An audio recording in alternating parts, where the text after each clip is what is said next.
Business Daily right here on Trust Television. I am Yusuf Akogu. Let's take our business top stories.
Glad to have you back. Now we go to the stock market to give you highlights of stock trading as it went down on Friday. The market closed in the positive territory there, 1.47%. And of course, the all share index there added over 200 basis points to close at 1.47%. A total volume of 503.4747 million, value at 6.1915 billion naira in a deals of about 7,606 deals exchanged hands among investors on the day. And of course, cumulatively, the market capitalization added about 536 billion naira on Friday. A huge gain there, you say, to how best to start the month of September. We look at the gainers on the day. Dangote Sugar, they take the lead there, 10% it gain on the day to close at 60 naira and 50 kobo. Lasako Assurance also there, 10% to close at 1 naira 98 kobo. Of course, Tantalizer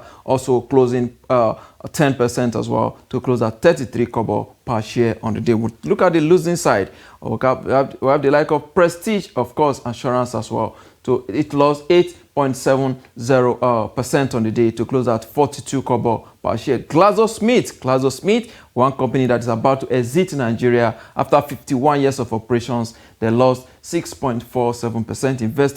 Investor of that company are indeed trying to, take profit from their investment. 30 naira per share it ended on the day. Honeyflower also losing 5.88% as well to close at 3 naira and of course 20 kobo. Let's look at the top traded equities by volume. Of course, Transcorp Nigeria, 83.3 million volume of shares traded. Fidelity Bank, 58.3 million volume of shares as well. While Access Holdings, the mother company of Access Bank, 34.5 million volume of shares of that company were traded on Friday. Let's look at the sectorial performance. The banking sector is all in green indeed. The banking sector, the highest gainer, 4.69% it gained. Industrial sector also gained 1.63%. Consumer goods 1.46%, and of course oil and gas sector 0.07%. Insurance sector also not left out in terms of activities there, 1.68%. The biggest gainer on the day, 4.69%. Apparently, because of the performance of the banking sector, we see the Access Bank Holdings there doing so well there. We look at the rest of Africa, largely in red. The Joburg in South Africa is down 0.22%. If you go to Ghana, our next door neighbor, it's also down 1.08%. And of course, Nairobi Stock Exchange down there in Kenya, Eastern Africa. It has been on the downward decline for a very long time, 1.1%. It ended on the day. These are the highlights of the stock trading on the continent of Friday. Stock trading, as usual, is on, and we'll give you update right here on Business Daily. But for now, we go in a very quick break. When we come back, we'll go into our discussion. Don't go away.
Glad to have you back. It's still Business Daily right here on Trust Television. Now we go into our discussion. President Bola Tinubu has ordered security agencies to recover over 500 billion anchor borrowers loans. Recall over 1.1 trillion naira were given out to farmers from 2016 up on to 2022 when up until 2023 when the last government did exit office. But how much of that money has been repaid so far is being quite a whole lot of a controversy there. And I have joining me in the studio Mr. Anyebe Idoga. He's the Managing Director, ID Petrus Consult Limited. He's here to help us look at this issue. Good morning and welcome to Business Daily. Thank you for having me. Yes, what do you make of these directives coming from Mr. President that the security agencies should recover over 500 billion naira across borrower? Is it the duty of the security agencies anyway to recover loans, bad loans? Actually, loan in itself is not a criminal offense. And even if we are going to involve security agencies, I thought that you would have involved the Economic Crime Commission, EFCC, Economic and Financial Crime Commission, or the police, the anti-fraud agency of the police. I can't really speak to it why the choice is that of the DSS. But be that as it may, in as much as taking credit is not a criminal offense, when you scrutinize the processes of advancing a credit, you might see some criminal element, such as criminal negligence or willful diversion of fund from the purpose for which it was meant for. And in that case, you can bring up some criminal charges against the creditors. I think to that extent, yes. The president may be correct. President may be correct. But why not? What about the agency that disbursed the loan itself? Is it not their duty to recover the loans that they disburse from their own end? It is their responsibilities. And I don't think that the security agencies are doing this without those agencies that disburse this facility. I know that some of those banks are represented there with those that gave the facilities. I think the security agencies are looking at all of them together and looking at the documents that were used in advancing these facilities. But we also must understand that when facilities of such magnitude are given, there are tendencies for people to involve sharp practices. And I think that is what happened largely under the Anchor Borrowers Program. Good intentions, good program, but bad implementation. Indeed, bad implementation. Let's look at the number of farmers that have benefited from this in various states. We can get that graphics back on the screen again. We go to Kaduna, about 510,000 farmers benefited. The graphics of the farmers, the number of farmers, not the amount right now. In Kaduna, about 510 farmers benefited. In Kano, 322,000, over 322,000. If you go to Adamawa, 317,000. It's coming down like that in a descending order. In Niger, 287,000. Katsina, 195,000. Sokoto, 179,000 farmers benefited from the program. If you go down to Jigawa, 175, Borno, 177, and of course down there to Taraba State, 154,407 farmers benefited. Let's look at the amount disbursed to these farmers. In Kaduna, 139 billion, over 129 billion were disbursed to over 510,000 farmers. If you go to Niger, 61.8 billion. In Kano, 58.2 billion. Go to Sokoto, 49.3 billion. In Jigawa, 48.1 billion. And Kebbi, 42.6 billion. Katsina, 42 billion. Borno, 36 billion. Gombe, 36.1 billion. And of course, Zamfara State, 34 billion. This is a huge investment. If you invest this much, don't you think we should be able to achieve food security? Yes, ordinarily, we should have achieved food security if these facilities were actually utilized 100% based on the intention of the last administration. But we also need to dissect this a little. Anchor Borrowers Program has 4 legs, 4 kinds of Anchor Borrowers Program. Okay. We have the private anchor, we have the public anchor, we have the commodity association, and I think the last one is the prime anchor. You understand? All right. So now, when government anchor, when they started the Anchor Borrowers Program in Kebbi, it was government anchor. And what that means is that the government of Kebbi State is responsible for their farmers. And they are like the guarantor of those farmers. And when they produce, the initial arrangement was that they were going to buy back the paddy from them. And that broke down because they had better market when the paddy was ready. And they sold their paddy and never returned the money. In Kebbi, they produce rice. That was achieved. But the repayment remained poor. And I think the government of Kebbi State had been intervening in the payment. That is the government anchor. And I think we have some element of government anchor in other states. But beside that, we also have the prime anchor, where companies that are into large agricultural ventures take these facilities in billions. Some of them take 5 billion, 2 billion, 1.something billion, 800 million, and they invested. In those anchor, they provided security, collateral, to secure those facilities. So if there is poor repayment, I think the banks and the institution can make recourse to those collateral, dispose them, and recover their money. But where we have some challenges, in my opinion, is what we call the private anchor, where a company will organize farmers, but the disbursement goes directly into the accounts of the company, of the farmers. And the company was expected to buy back from the farmers. But unfortunately, most of the companies could not buy back because the farmers don't even make it available. In that case, there are some little complexity. They did cross-guarantee in some cases. There were no collateral. So what do you hold on to recover this facility? That will bring some element of problems. So when you look at the anchor, it's a good program largely. Good intention by the administration, believing that, yes, we should produce what we eat and eat what we produce. Is it, that was the slogan. But is it an implementation problem, or is the farmers themselves? No, not the farmers per se. The farmer has their fault. The disbursing institutions also have their fault. There are some people that would have done better if they were given the facilities, but probably they couldn't push it through those financial institutions. That is one problem. The second problem is that we cannot rule out the idea of portfolio farmers.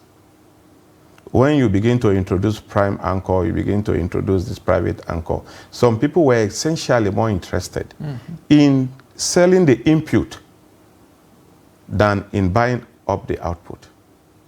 So once they take their money for supplying the input, they are okay with it. That is one of the elements of problems that we have. So you see, people were exploiting the process at every stage. The CBN itself do not help matters. So, in my opinion, those who actually frustrated the project are the CBN and the financial institution that implemented those projects. They are the major problems. Then the farmers. Okay. Now, with this step that the president has taken, do you think this is going to yield any positive result? He has given them up to 18th of September to recover 577 billion naira.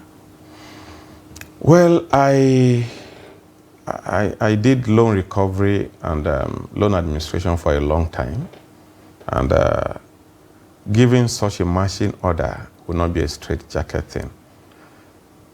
Many of those people you are interviewing now and calling them and say, bring the money in 1 week, in 2 weeks. Before the end of this week, most of them will go to court to enforce their fundamental human rights. All right. Because they will try to defend themselves. Nobody wants to go to cell, nobody wants to go to prison. So that is one of those things that might happen. I can foresee that we are going to have cases in court restricting the DSS or any other security agency for that matter from arresting them until the cases are considered and determined. That is going to happen. So yes, some people that have the money by pay, but some of them don't even have the facility, they don't have the money. And some of them will simply tell you to go and dispose the asset. They give you a collateral and the loan failed for whatever reasons. So they'll tell you to dispose it and recover your fund. So I don't see how that much money will be recovered between now and September 18th. That would not be possible. Really, it's a tall order. It's a tall order. Do you think these people that are actually owing this money actually saw it as their own share of the national cake? Some would have come with the intention of not paying, ab initio. I believe some of them had the intention of not paying. Then I believe that some of them had good intentions that, okay, we're going to invest this money and pay, but along the line they had problems. Actually, some of these farms were destroyed by flood. But the question you ask yourself, what percentage and what did you do when it was you had flood issues? Because all those facilities, to the best of my knowledge, were insured. So what did the insurance company do when that happened?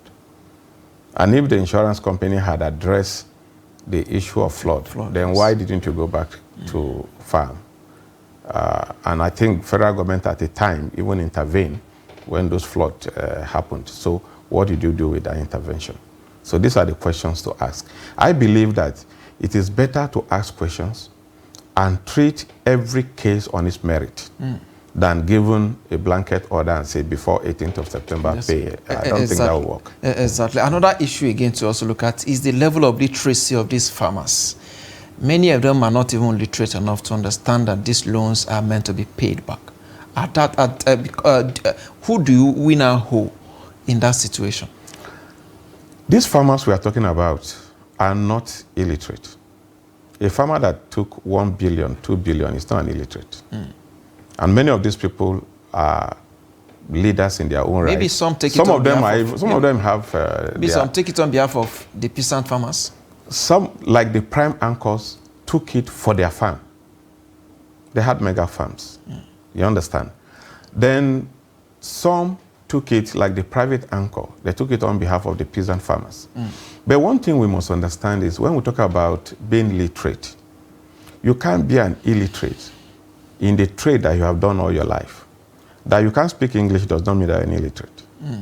These people have their technology, they have their own native wisdom, they have ways they do their things. And from my interaction with them, because I actually took part in the anchor borrowers when I was in the bank on the field, what we did then was capturing of BVN, because there was relatively fair documentation in KB. Okay. We did BVN for all of them, and we captured them properly. And I know to a large extent that that first circle of anchor borrowers was actually disbursed to farmers. And that is why you saw KB State coming from nowhere in rice production to becoming #1. That happened. But that they refused to pay the money, especially that first cycle, was refusal, not because they were not successful in their business. Okay. Yes. That's interesting. Let's look at you talk about prime anchor. I'm seeing a Maize Producers Association here took about 39 billion naira under this CBN Anchor Borrowers Program, and they have repaid 23 billion naira so far. The Continent farmers also took about 14 billion and have been able to pay 5 billion. They still have so much in terms of outstanding to pay. And now these loans may have been taken by this association on behalf of their members. Now they are finding it difficult at this point to recover those loans. Who should they turn to? What kind of guarantee do you think they need to get from government or government need to get from them? You see, those like the Maize Association, the Cotton Association, Rice Farmers Association, these are commodity association. That is the fourth leg of anchor borrowers. They are commodity association. When they started with government anchor, people argued that government business is not always successful. And that is what led to the introduction of the private anchor, the prime anchor, and the commodity association. Yes, absolutely. You understand? So we're moving from one, testing to see the dynamics and see the one that will work better. But I think all of them had virtually failed. If you look at Maize Association of Nigeria, maize was not as expensive as it is now when they gave them that money.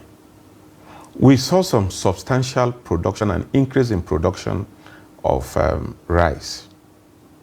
We didn't see that impact in maize production. In cotton production? In cotton production, cotton was almost out. Then they came in. I know they had some farms in Castina and some other places.